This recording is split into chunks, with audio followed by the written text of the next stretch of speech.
This is Talk of the Town, a weekly program featuring community events happening in and around Northeast Michigan. With your host, Bradley Summers. And get the latest from Alpena Community College with ACC President Dr. Don McMaster. And now, today's Talk of the Town.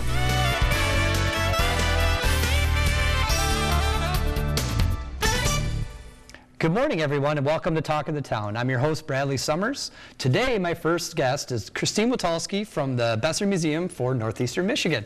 Hi! Happy New Year! Happy New Year! 2022 was so great. I'm just so excited for 2023. Oh, it's going to be fantastic, right? Absolutely. It's already starting off with a bang with all the wonderful things that are going on in the community.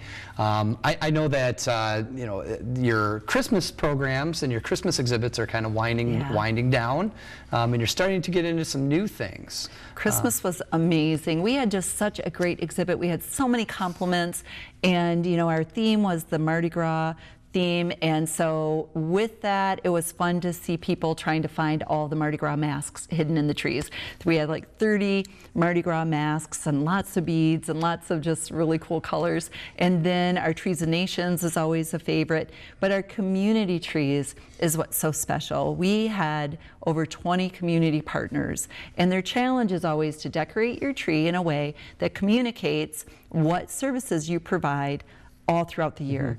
And so we put little kids through, and of course adults through, and they do a great job just doing their trees and getting the message out there of how great our community is and what these nonprofit services provide. So that ended January 7th, and so we've been busy taking down Christmas. I'll tell you, it takes about 3 weeks to put it up, about 4 or 5 days to take it down. Thanks to our museum volunteers, they came in and along with our staff and just really got things put away and organized and getting ready for our new art exhibits that we're really excited about. So I understand too, as we talk about that and kind of lead into your new art exhibits, you have some local artists that are going to be doing some really cool things. I've been talking to Carol Lund for a couple years, and we finally got a date for her to be featured as a solo artist. Carol is such a special lady. She's a retired educator, and for the last couple years she has been taking advantage of Alpena Community College's scholarships for senior citizens. So the senior citizens can go to college for free. I believe they just have to pay like the fees or the dues, but the contact hours are all covered by the scholarship. So she's been taking art classes, and she really specializes in what's called computer-generated imaging. And the exhibit she's been working on, especially for the Besser Museum, has to do with photos that she took of the Fletcher Paper Company. And as everybody knows, the Fletcher Paper Company closed, I think, about 2001. The Thunder Bay National Marine Sanctuary has a part of the old Fletcher Paper Company. The other part is still like an abandoned factory. And she has taken photos, and with those photos, she did some really cool generated imaging, like a kaleidoscope of textures and layering, and it's so awesome. She has printed these really large, like 4 by 5 feet, and the exhibit, the art exhibit itself is going to be really special, but she went an extra step, and she's been doing research on the history of the Fletcher Paper Company, and so some of her exhibit labels will have interesting facts about the company. And I read a couple of those labels, and Bradley, I'm like, this is so amazing. I had no idea. It just was that sense of pride of what our community, the history of our community, did and impacted the world right there through Fletcher Paper Company. So people are going to be surprised, blown away by your art, but really intrigued by the history of the Fletcher Paper Company. Well, and it brought so many jobs into the community, and it brought so many opportunities as well. And and I'm not surprised that Carol would be someone that would do something like this. She's pretty visible in the community in a very nice, in a great way. Just helping and very philanthropic to to organizations like yours and mine, and it's so neat that she's doing something like this, and be able to have that displayed for all of us to enjoy. So I'd like to invite everyone on to her open house. It's going to be Saturday, January 21st. We're going to host a free public art reception for Carol. Starts at 2 p.m., 2 to 3. Meet and greet the artist and see this amazing artwork. Her art will be up on display through July. A lot of her friends are snowbirds, and you know, they go away for the cold season, and so they'll be back, and so we'll have her art up on the walls there as soon as you walk into the museum, and it's going to be fabulous. And talking about the cold season, we have another exhibit that we always do this time of year, inspired by, you know, this dark, dreary cold. Kind of brings on seasonal depression for some people, and that's our non-juried art exhibit. So our non-juried is totally different than our juried. Non-juried is open to Michigan artists of all ages, and you make it in. We don't really reject anyone. We do have a few stipulations, but for the most part, if you enter your piece of artwork, it gets in. And we do a People's Choice Award. 2 artists will win $200 cash prize, and that is not totally based on artistic merit. Now, some of it I would say is, but if you have a very large family that is very supportive of you and the Besser Museum, you might get a lot of votes. And so it is a mix. We get still a lot of great artwork, a lot of inspiration, and new artists take an opportunity to enter non-juried, because a juried might intimidate them a little bit if they're new getting started. And so I really love the non-juried. Artists like me that are extremely novice, I enter this contest because nobody can kick me out. So. Well, and this too has an opportunity where, you know, if I have a family member that has something, I can go in and actually like buy votes, right? Yes, and it supports the Besser Museum. It's a total fundraiser. But then again, the artist with the most votes, 2 artists with the most votes, will get a $200 cash prize. Plus, it's visibility for these artworks. We have a lot of people come in and say, is this for sale? Can I buy this? And so we put them in contact with the artist, and then it helps them in their endeavors too. So that's going to be, we're going to start accepting the non-juried entries January 23rd through January 30th. The exhibit is set to open February 4th, but we don't announce the winners until the end. The public reception isn't until April 15th, because like I said, we take People's Choice of votes through that whole entire time. Awesome. And you know, I'm being told we don't have a lot of time left, of course. You know, we could always talk for so long, but you know, just a quick plug about your awesome capital project that you have going on too. Yes, we launched our capital project, our $1.5 million capital project to renovate 3,000 square feet of exhibit space that has not changed for 51 years. And so as Christmas comes down, we are going to be closing off what is known as our Native American Gallery and starting to dismantle that in preparation of our new Discover Northeast Michigan history exhibit. Awesome. And so the public campaign has been going really well. We've got about 1.1 million in pledges and donations, grants and foundations. But as you know, that last little bit is sometimes challenging. And so if people are interested in making a donation, there's a couple naming opportunities left. They can contact me at the Besser Museum, 356-2202. Go on our website. We also are partnering with the Community Foundation, who helps manage our capital campaign. But we are really excited about the renovation, being able to incorporate 21st century museum exhibit design and modern technology is going to be a game changer for awesome. Northeast Michigan. I'm very excited for you too, because this is, you know, and all the wonderful things that you're doing, and this will be really a huge highlight in our community. But thank you so much for being here today. I always appreciate talking to you and taking the time to be on the show, so thank you. Thanks, Brad. Thank you. Please stay tuned after the break. Hello and welcome back to Talk of the Town. I'm your host, Bradley Summers, and my next guest is Leslie Dort from Friends Together. Hi, Leslie. Hey there. How are you today? Excellent. Thanks for having me on. Well, thank you so much for always being here. Oh, always a joy. You know, I know today you brought a grab bag. Oh, we have show and tell today. Some really cool things that some of the care packages and some of the really wonderful resources that you provide. Right. Some of the people that are going through some really hard things in life. We hear a lot about the cancer journey being financially toxic, you know, health insurance is great, and it can help a lot of folks in the medical end of it, but just that travel back and forth. So Friends Together, I think, is well known for transportation, lodging type of assistance, either through our vans or getting a gas card to help folks get back and forth. Because if you're going to radiation, you're going every day. But there's a big part of what we do to support patients that we consider the softer side of care. Outside of even the emotional help we do. I'm a patient advocate, so we have those type of services available. We're all available just to talk one-on-one. I think we have something like 11 support groups a month. We just have a lot of softer care. So I brought a show and tell bag full of those tangible items we can give people. So you go ahead and grab in. Oh, let's, what exactly is this? Those are actually quite fun. Those are called knitted knockers. Knitted knockers. And as you can see, that's a cup size A. Oh. So if you were an A, but they're hand knitted with special soft organic yarns. And after a gal has had a lumpectomy or a mastectomy, she can use these as a replacement. And they're adjustable. You can take stuffing out, add stuffing to form it to the shape of your body.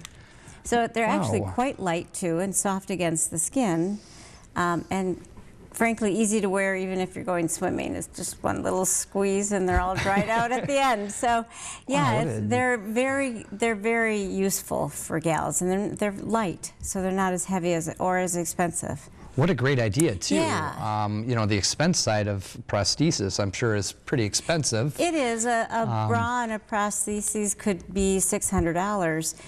Not that that matters. We'll get you a bra and a prosthesis if that's what you prefer, or we'll get you these as well. They're just a nice alternative. And those are just available at our office on Prentice. And you said that, you know, this is made with love and care from people in the community, correct? Yep. That's so cool. We purchased the yarn from a special source, and then we've had different people throughout the years just sew them up for us. Wow. It's actually a national program. If you look up Knitted Knockers, it's out there. Knitted Knockers. Yeah, gotcha. It's really cool. What a great resource for individuals going through a really tough time. Yeah. And to feel, you know, like these things aren't inflicting them as much as they actually are, and having that, you know, sense of comfort. It is. It's like our Beautiful program, which is the cosmetic, the skin, the hair, the makeup. If we look good, we feel better about ourselves. So you don't always want to advertise you're going through cancer treatment. Yeah. And so those type of programs are important. And I know we've talked too that, you know, laughter is some of the best medicine. Oh, absolutely. You know, and laughter and feeling good about yourself, and that self-confidence is extraordinarily important. Let's see what else we have, though. Yeah. So, that's a Heal and Comfort shirt. And we give them out in our office, but our local hospital also gives them out when women come in for lumpectomy, mastectomy, or any upper body surgery. This is again special fabric that gets softer as you wear it. Wow. We're able to purchase them through a grant we receive from Zonta each year. And they have pockets inside for the drainage tubes after you've had a procedure. So they're Velcro front, they're easy to get it on and off, and it just makes the recovery process a little bit nicer. Oh, yeah, and that's great that Zonta partners with this too. Yeah, they're a fabulous organization. Oh, I see. Yeah, they do have their logo there on the arm too. That's fantastic. Yep. Oh, what else do we have? Oh, all kinds of goodies. That is a simple seat belt protector. So if you're getting chemotherapy, you may have a port inserted. And it's a device that's inserted into your body, so the seat belt can oftentimes go right across that, which is uncomfortable. This just adds a little padding so you Velcro it around the seat belt. That's a great idea as well. Yeah, there's just so many cool things that people come up with. Well, and it's little things that matter the most. Yep, and we just, all of this is free to those folks that we help. Oh, and? We also give out wigs. So we partner with Donovan's on this, and she'll take appointments at Donovan's and help you select the wig that's best fitted for you. And then after it comes in, she'll help slightly style it for you, send you off with your new wig, shampoo, all the care tips you might need. Wow, that's an awesome resource there. And we have hats and chemo caps and all of that as well at the office. But for those women who prefer just to have a wig to go out and not, again, be identified immediately as a cancer patient. Wow, Wow. Ooh, and That's our patient planner. That was designed by former cancer patients on things they might like to have had. You know it better after you've done it once. So it's an expandable file folder where you can keep all your lab results, all your medication, a calendar. Then the 3-ring binder inside has anything from questions you might want to ask your doctor, information about clinical trials, a way for you to keep track of your treatment as you go through it. Wow. And those we actually were able to purchase because of a grant we had from the First Federal Legacy Foundation, which was really helpful. Those have been very much appreciated by patients. wow, this is great too. I mean, there's questions in here Yeah. to ask your physician and things to look for and how to navigate this whole process. And that's a perfect word. Healthcare is confusing. We don't have the one-stop shopping in healthcare anymore, so we have to become our own managers of our care. Ooh, and then we have a big bag. Yeah, that's our comfort bag, and that's for men and women, although for men we have a backpack style. And there's cards in there from people who have gone before you. You'll get a blanket, a water bottle, just different things folks that have gone through treatment found helpful. Just little nuances that made it a little less mints sticky. and- Yeah. Oh, and I could tell this has all been put together, like I said just a little bit ago, just with love and care. Oh, it is. Yeah. And how special it is to receive these things when, as we've discussed many times, you're going through something pretty difficult in life. Yeah, and Friends Together is love and care. It's a joyful environment within our building and very homey. Wow, that is fantastic. Yeah. Well, that's an amazing resource for anybody that's going through this. So those are just some of our items, and we're available. Just give us a call. If patients have something that they feel they need support or help with, we'll do what we can. Well, thank you. And I know we have just about 30 seconds left here. And I know you have one of the big fundraiser that you have every year, and one of the more celebrated in our community is the dueling pianos. Coming up in February the 17th, we're maintaining ticket price at $25.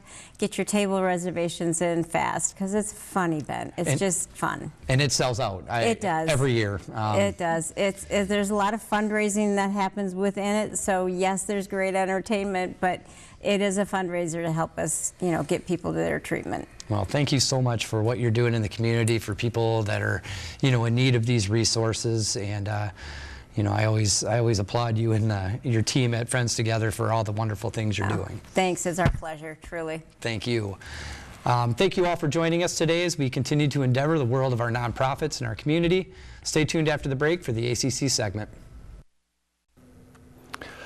Greetings, everyone, and welcome to Talk of the Town. I'm Dr. Don McMaster, president of Alpena Community College, and I'd like to take our time together this morning to share a little institutional data about ACC that's pretty timely and pretty important.